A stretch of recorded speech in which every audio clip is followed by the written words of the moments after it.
Good morning, everyone. Welcome to the Understanding Indirect Costs and KCRHA Contracting Due Diligence Requirement Training. Thank you for joining us today. We are going to wait a few more minutes until everyone joins the training. To get an idea of who is in the training with us, please enter your name and the agency you represent in the chat.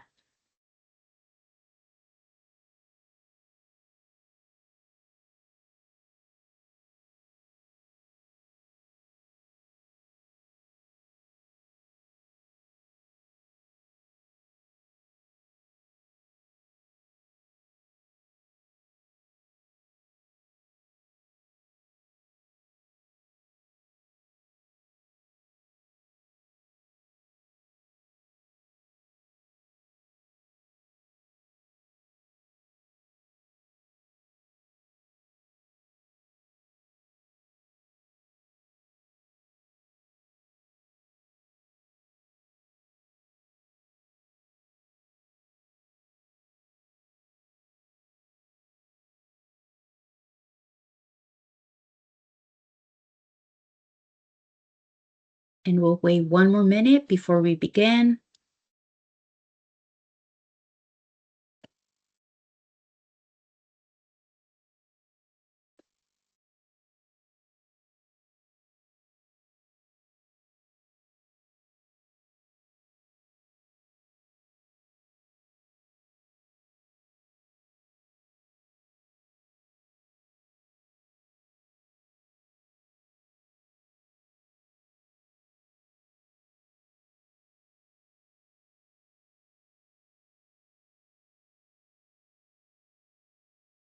Let's go ahead and begin. My name is Myra Roberts, and I am the Compliance Manager here at KCRHA. And presenting with me today is Cristina Mejia. She is the Compliance Coordinator at KCRHA. The first portion of this meeting will focus on understanding and calculating indirect costs. We'll go over the definitions for indirect and direct costs. We'll go over cost allocation and cost allowability. We'll go over NICRA, de minimis rate. We'll also do an overview of the KCRHA Indirect Cost Calculator. This is a tool that we put together to support you while completing your budget during the 2026 contract renewal process. We'll then transition into a Q&A session. We do have an eventful agenda, so we're going to break for 10 minutes and then we'll resume the meeting with part two. Part two is going to focus on understanding KCRHA contracting due diligence requirements. We'll go over the training objectives, an overview of the documents, the submission process.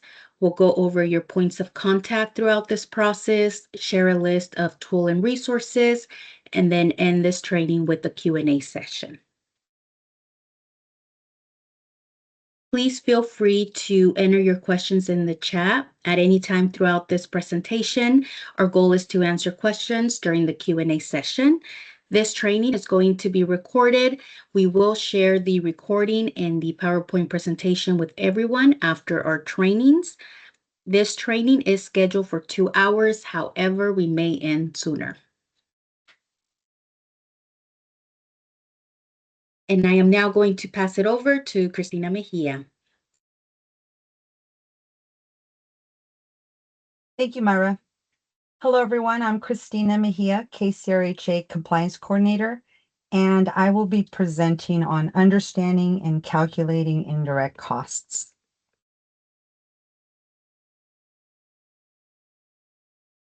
By the end of this section, you will be able to distinguish between direct and indirect costs, identify allowable versus unallowable indirect costs, determine when to apply your federally negotiated rate, and use the KCRHA Indirect Cost Calculator.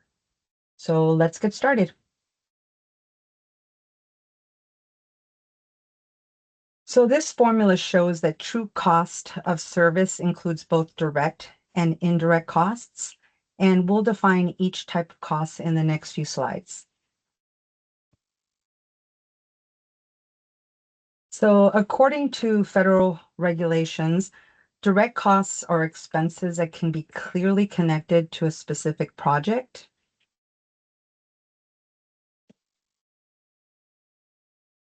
And typical examples of direct costs may include staff wages and benefits, materials and supplies, staff travel, equipment, and rent and occupancy.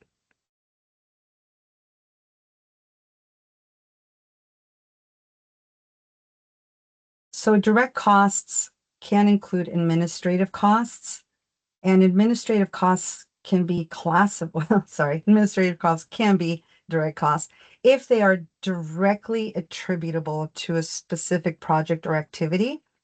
And in the next slide, we're going to cover a few common examples. But for now, I also want to point out that in order to charge administrative costs as direct costs, they also must be treated the same way every time and in accordance with the written cost allocation plan.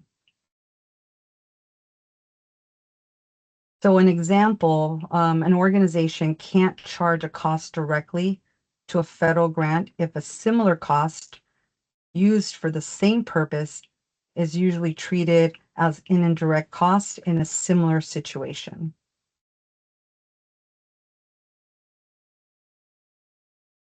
So as promised, here are some examples of direct administrative costs.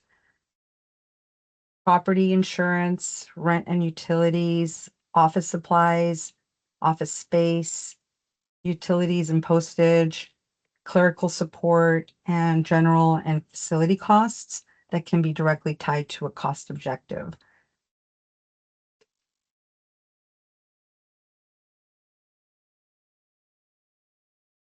So indirect costs are, according to the federal guidelines, defined as those that are necessary for an organization's operations, but support multiple projects and can't be easily assigned to a single project without a lot of extra effort.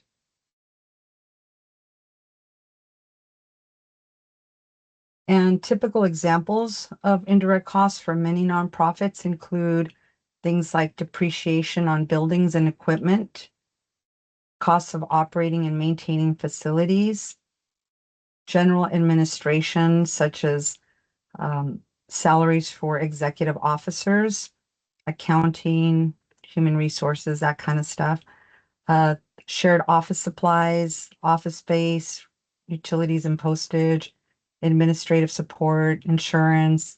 So you'll notice that there are many of the same costs. It just depends on how you are accounting for these costs on a regular basis, whether they're shared costs or whether they're easily extractable and you can charge them directly.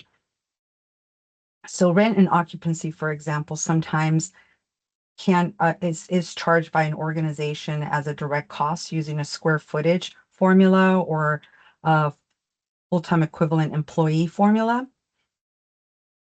Thank you, Myra. We can go on to the next one.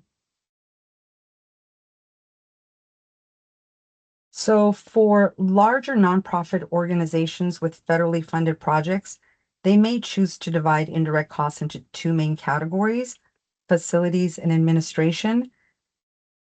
So facilities covers the physical side of operations, things like depreciation on buildings and equipment, interest on related debt, maintenance or operational expenses. And administration includes things that are general management costs that keep the organization running, such as the director's office, accounting, HR, and other overall administrative expenses. And so we have referenced the CFRs for you in many of these slides, as you'll see as we go along for future reference.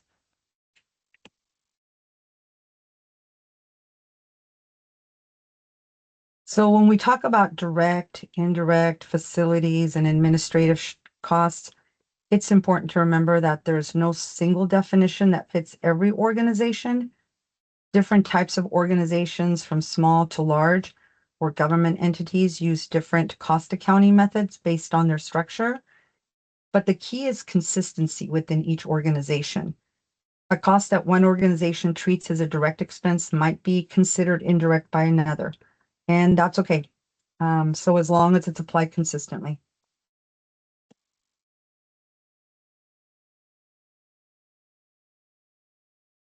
The second key takeaway for allowable direct and indirect costs is that all costs, whether indirect or direct, must be allowable under the funding source and federal rules.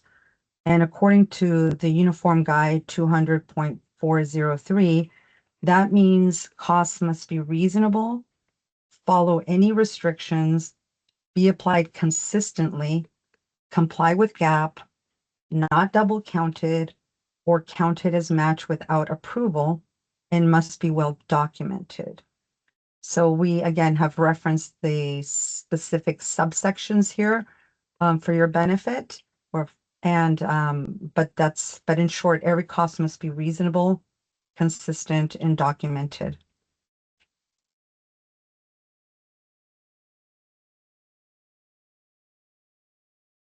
So reimbursement can be done through different approaches. A cost allocation plan, a negotiated indirect cost rate agreement, also known as an ICRA, or the de minimis rate, which is a simplified method with the set percentage. So, Myra, will you go back one slide, please? I just want to point out that for contracts that have an award date after October 1st, 2024, so our performance period started with you after October 1st, or October 1st, 2024, or after, the de minimis rate is 15%. If it started prior to that, it's still 10%. Thank you, Myra.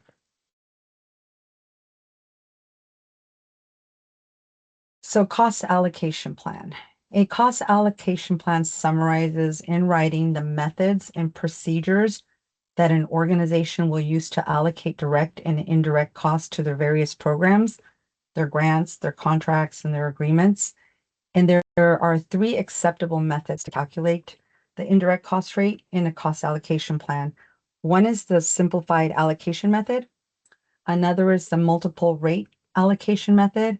And the third is a direct allocation method.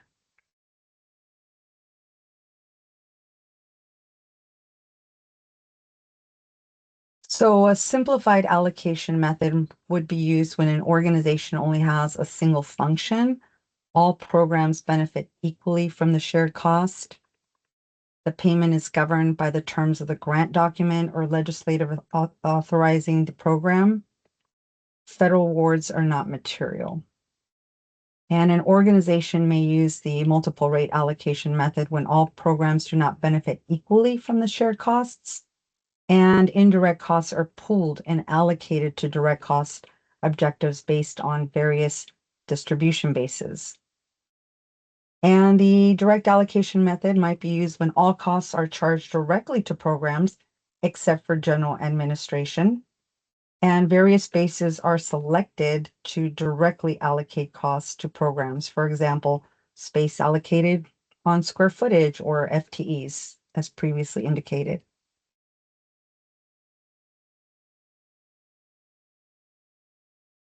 So both governmental and nonprofit entities that receive federal awards can negotiate indirect cost rates with the cognizant agency for use across all federal funds. And a cognizant agency is a federal agency, and it is the federal agency that provides your agency with the highest dollar value in awards in per year. So if an agency has a federally negotiated rate, the agency must apply that rate across all its federal awards. And so there's two key things here. One is it must apply across all federal awards, not non-federal awards. So we'll talk a little bit more about that in some of the other slides.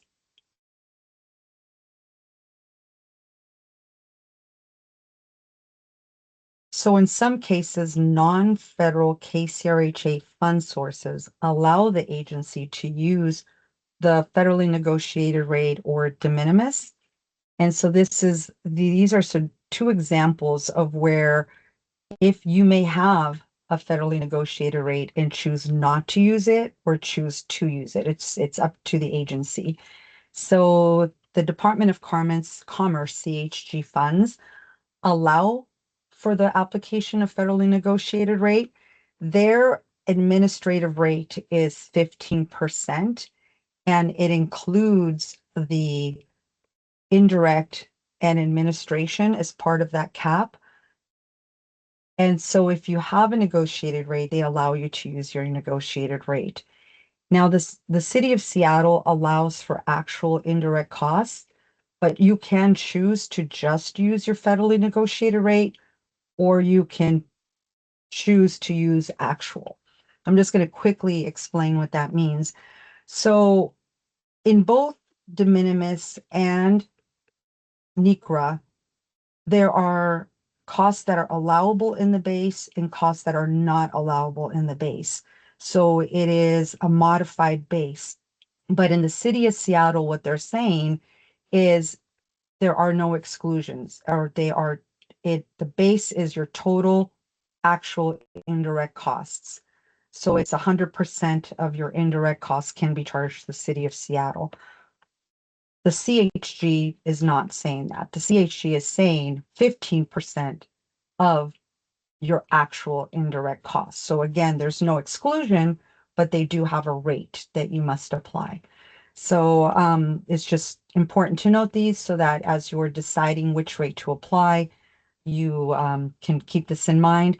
And you can, if your contract has federal sources and non-federal sources in it, you can mix and match. You can apply your federally negotiated rate or the federal de minimis method and rate to your federal sources, and then you can decide what you apply for your CHG, and you can decide what you apply for your city of Seattle. But again, keep in mind that for federal sources, if you have a negotiated rate, you must use that. If you don't, you must use de minimis on all of them. You can't mix and match on your federal sources. But this slide doesn't note this, but an agency has the right to charge the contract less than their negotiated rate. It's a voluntary option for them. Myra, next slide, please. So it's also worth noting that NICRA lets an organization count some of its unpaid indirect costs, such as administrative expenses, as part of its required match for a grant. So there are some funding sources like ESG and COC that have a required match, and you are allowed to use some of your unpaid indirect costs towards that match. And just to clarify, many times an agency will have more indirect costs than they can recapture through their rates. So that's what this is talking about. So these unrecovered costs are the difference between what was charged and what could have been charged under the approved rate. But this can only be done with written approval from the federal agency or pass-through entity if you're going to use it as a match.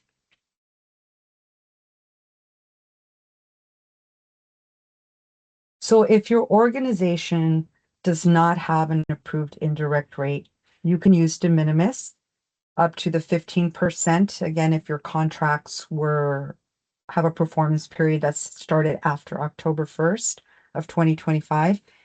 And it's 15% of modified total direct costs, also known as MTDC. And this option is pretty straightforward in a simplified method for reimbursement, and it's especially useful for smaller organizations.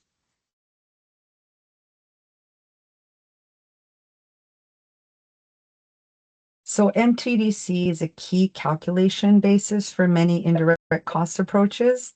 As I mentioned earlier, in both cases, whether you have de minimis or you have a NICRA, there are going to be costs that are included in the base and costs that are excluded in the base.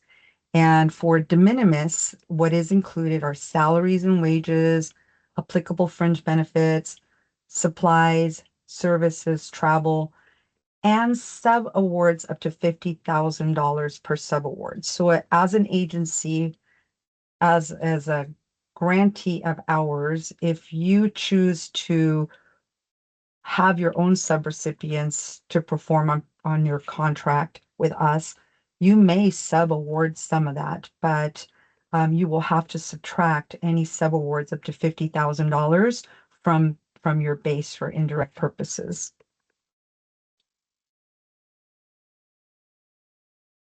So as shown, MTDC includes most direct costs except for certain items that fall outside of the scope of the project or could artificially inflate the base. Now, keep that in mind. So subawards are generally excluded when they exceed that 50,000 because they can disproportionately increase the base.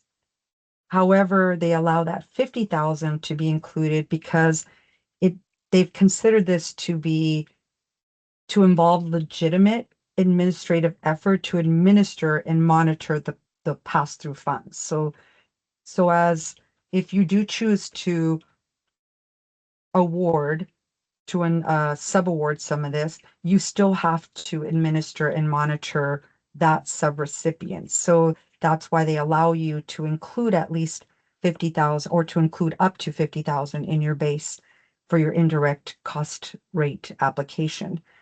So the intent here, the main intent of these inclusions versus exclusions is to ensure that the base reflects costs where administrative effort is genuinely incurred.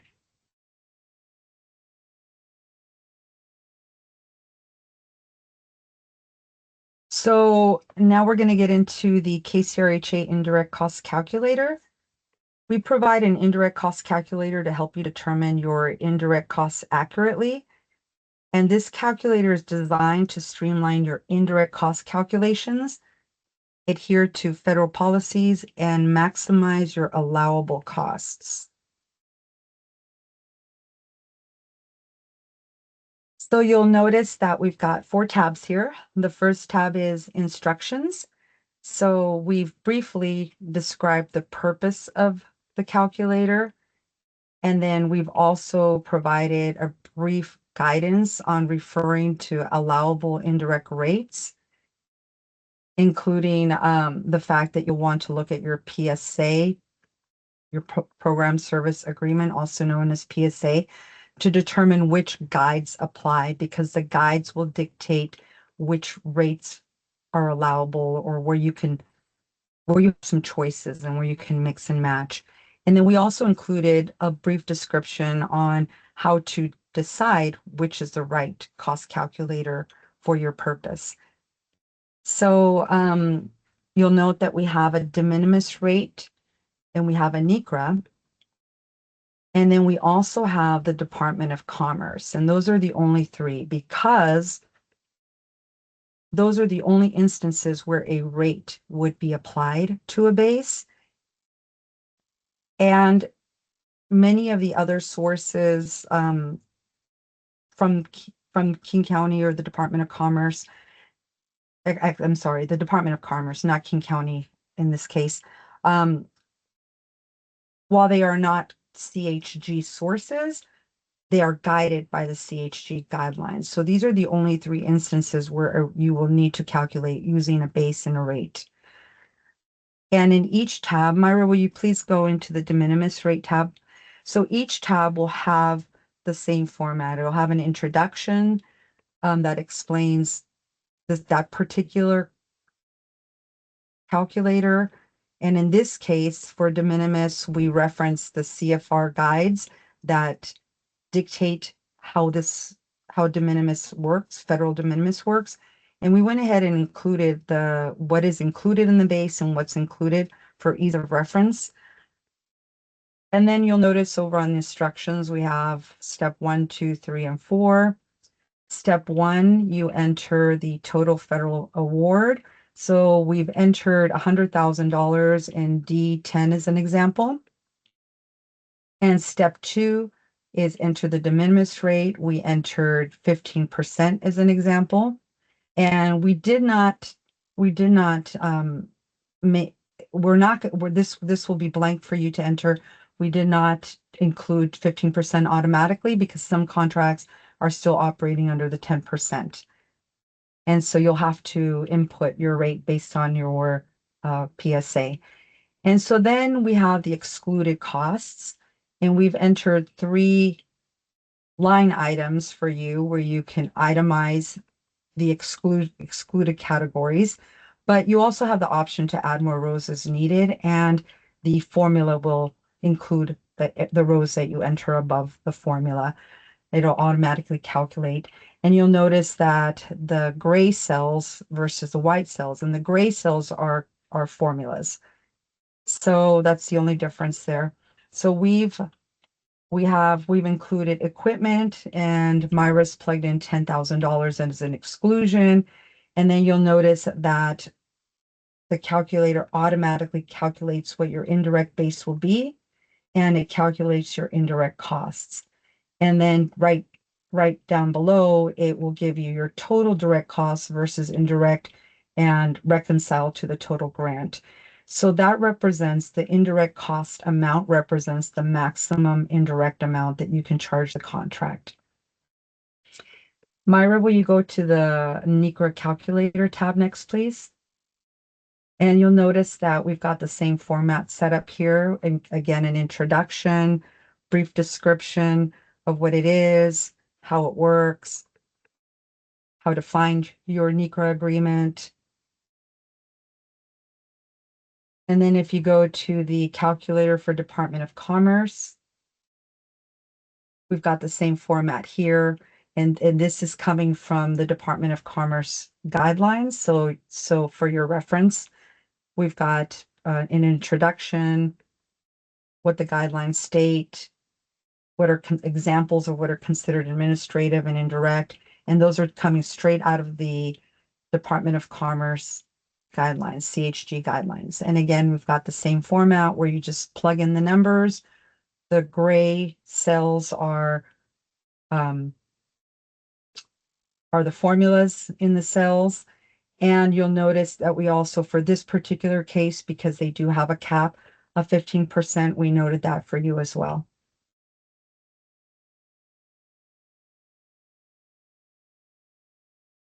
So that's it for the overview on the indirect cost calculator. Thank you, Myra.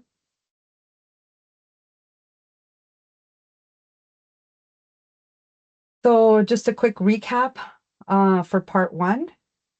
In this section, we covered the definitions of indirect and direct costs, methods to allocate cost, the importance of proper cost allocation plans, and how do you utilize the KCRHA calculator. And the key takeaway here is proper cost allocation ensures regulatory compliance and maximizes reimbursements. So thank you for your attention. Now we welcome any questions you may have about indirect costs, your organization's allocation methods, or how to use the calculator. I'm going to check in the chat to see if there are questions, but feel free to raise your hand.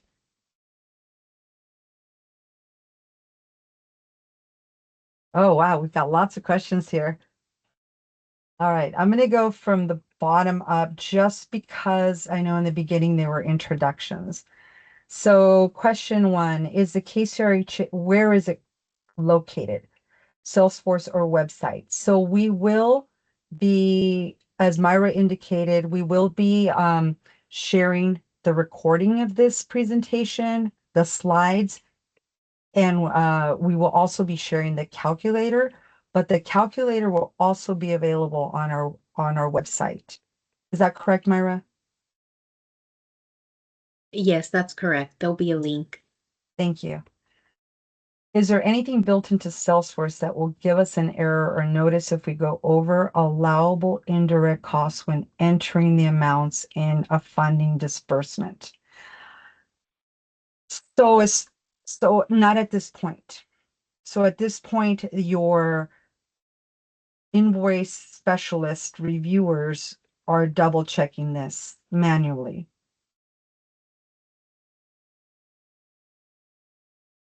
The excluded cost categories are very broad. Where can we find specific details on these? So we did these slides are very dense with information, and they were developed on purpose this way because we're going to share them with you as for reference, and they do include the corresponding CFRs and the guidelines. So for federal sources, it would be the CFRs. For non-federal sources, it would be the appropriate guidelines, which sometimes use the CFRs as well. Okay, so let me see. We have a hand up, Rick. Good morning, everyone. Good morning. Yeah, so I just noticed on the MTDC calculation, it actually excludes equipment and also the capital expenditures. Again, Yes. each company has its own policy on capitalization. So what is the difference between equipment and capital expenditure, which I believe equipment can fall into capital expenditure. So how do you distinguish the two or to differentiate the two?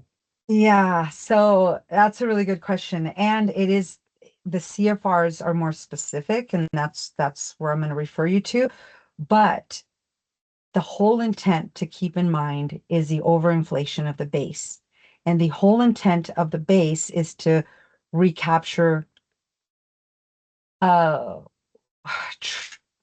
be close to recapturing true administrative costs related to those funds. So if you purchased an equipment worth $20,000, how much administration was really involved with that? And that's the reason for these exclusions. Does that help to answer some of that? Not quite. So is there any cap on the cost of such equipment to be recognized as equipment? Well, it's generally based on GAAP. So again, let's go back to the policy. So the gap, capital expenditures, the equipment can be classified as capital expenditure within the company policy, but each company has their own threshold for Yes, capitalization. yes. So if equipment, we need to know the cost of such equipment not to be recognized to be included into MTDC. Okay, perfect. So I've written down your specific question. Let me look into it a little further and then I'll get a response. And one of the things we're considering, because we have two presentations, and so some of the questions and attendees might be different, likely different.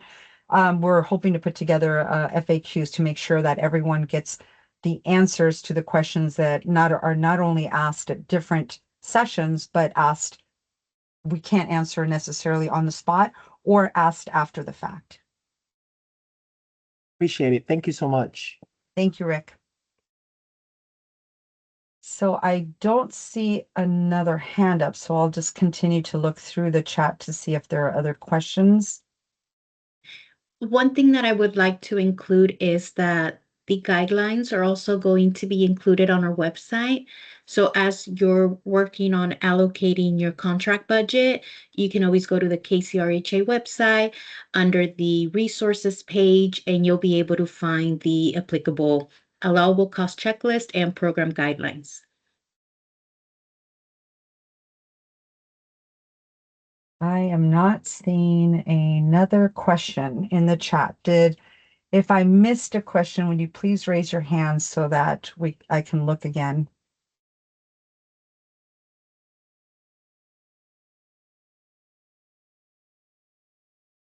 Okay, not seeing any hands up and I don't think I missed a question in the chat. So we're going to take a 10-minute break and it is 10:36, so we'll resume at 10:46. And then Myra will be presenting part 2, Understanding KCRHA Contracting Due Diligence Requirements. Thank you, everyone.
Welcome back from break, everyone. I hope you all took advantage of this time to get some fresh air, use the restroom, or just step away from the computer.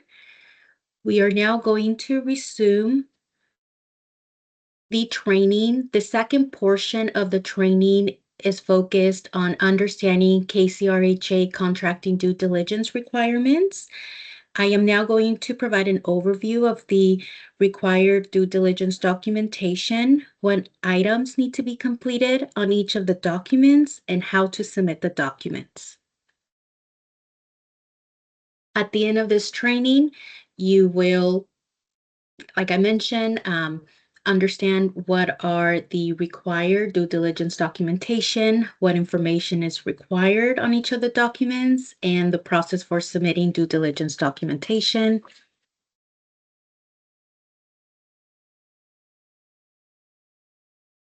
For the 2026 contract renewal process, agencies are required to submit the following documents: the agency conflict of interest certification and disclosure form, the insurance certificate of endorsement, the federally negotiated de minimis rate election letter or negotiated indirect rate agreement, the certificate of non-debarment and suspension, and SAM.gov registration verification, the most recent financial audit or federal single audit, if applicable, board meeting minutes, the contract payment authorization form, and or the King County W-9 form.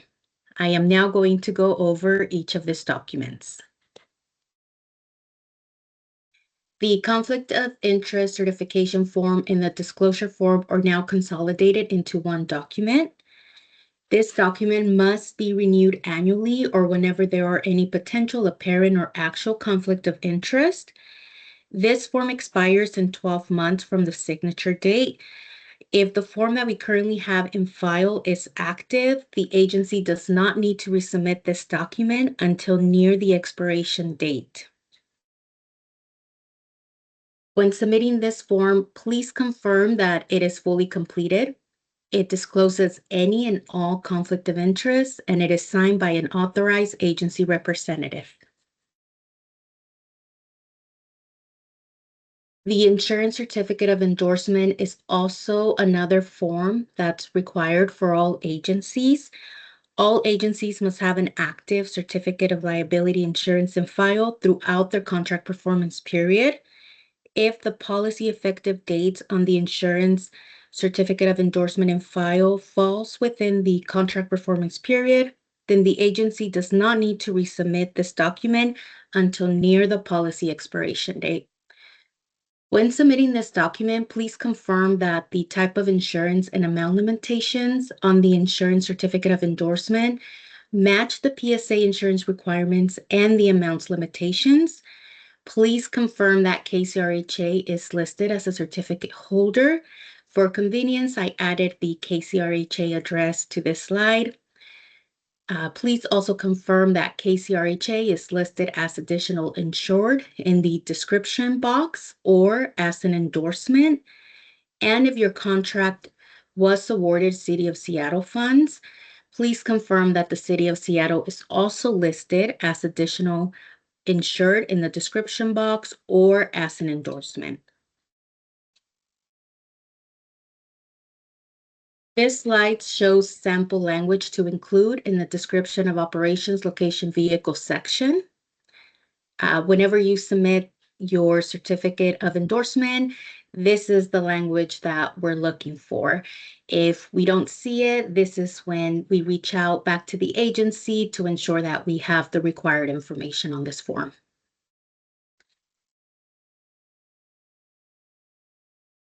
The federally negotiated de minimis election letter or proof of federally negotiated rate is only required for those agencies that have a federally negotiated de minimis rate. Agencies are required to submit a letter or proof. When submitting this information, please confirm that the letter includes the awarded agency name, the unique entity identifier number, the letter date, and that the type, approval, from and to dates, the rate, the base, the location, and the applied to sections align with the contract performance period and the project, and that the letter is signed and dated by a federal agent. The certificate of non-debarment and suspension must be renewed annually or whenever there are any changes in the status. All agencies need to submit this form. This form expires 1 year from the signature date on the previously submitted form. So if we have a form that is active, then the agency does not need to resubmit this form until near the expiration date. When submitting this certification, please confirm that the form includes the agency name, the title of the authorized certifying official, and that it is signed and dated by an authorized agency representative. And in addition, we're asking for agencies to submit SAM.gov verification. This can be submitted as a screenshot or a printout from the registration.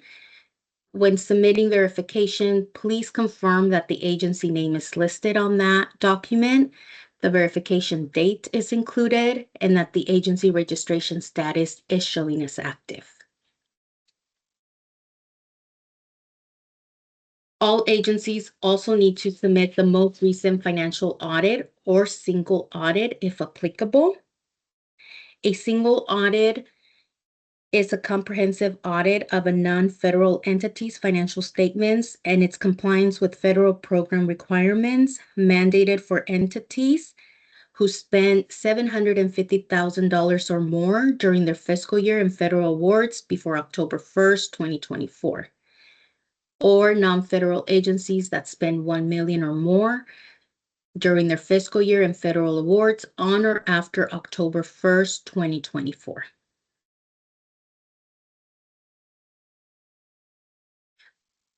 All agencies also need to submit the last 3 board meeting minutes. If the board meeting minutes include any confidential information, please redact that information prior to submitting the minutes, or you may submit board meeting minutes that do not include confidential information. The contract payment authorization form is only required if there are any changes to the agency name, the authorized staff, the agency address, or etc. When submitting the form, please confirm that it is fully completed and that it is also signed and dated. The King County W-9 form is only required if there are any changes to the agency name, the agency address, the tax identification number, or any other information.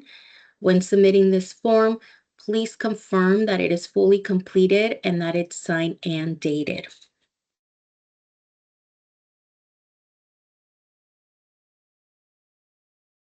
The process for submitting due diligence documentation was updated since our last meeting. All agencies are going to receive an award package from KCRHA. The award package is going to include the list of due diligence documentations required. It's also going to include the forms and submission instructions. All due diligence documentation needs to be submitted to the compliance@kcrha.org inbox, and then someone from our team is going to upload those documents into Salesforce under the appropriate contract file.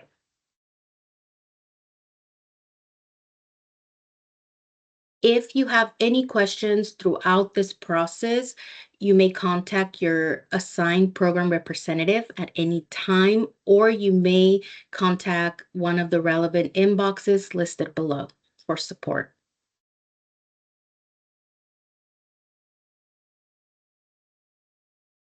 We also included a list of tools and resources for you to use throughout the contract renewal process. You're also able to schedule a one-on-one session with the Salesforce team if you have any questions while you're navigating Salesforce or if you experience any challenges. We are also going to continue hosting our open office hours on Thursdays from 3 to 4 p.m. We added the Zoom meeting link on this slide. If you would like to join us, you can join us just by clicking on the Zoom link and The team will be there available to support you with any questions you may have.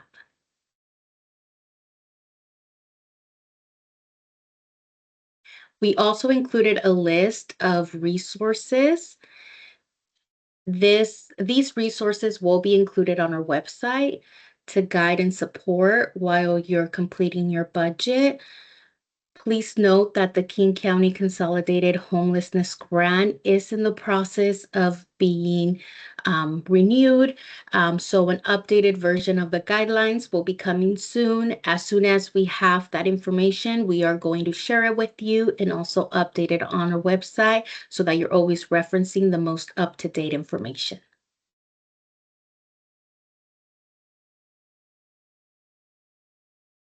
And that is it for this portion of the training. Are there any questions or any questions?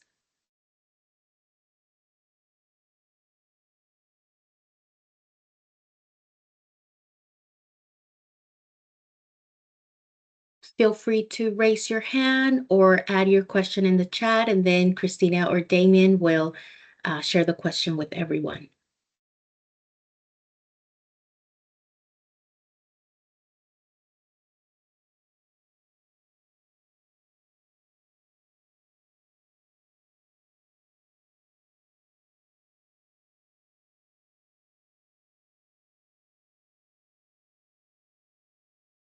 I do not see any raised hands. The only question was, are we going to share the recording? And the answer to that is we will be sending a link to the recorded training along with the slides and along with the indirect cost calculator.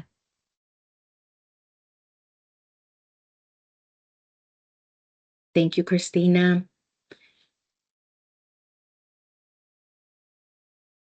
If at any time you have any questions after the training or as you're completing your contract renewals, please feel free to reach out to us at any time. We're here to support you throughout this process, and we're happy to communicate via email or schedule any meetings as needed.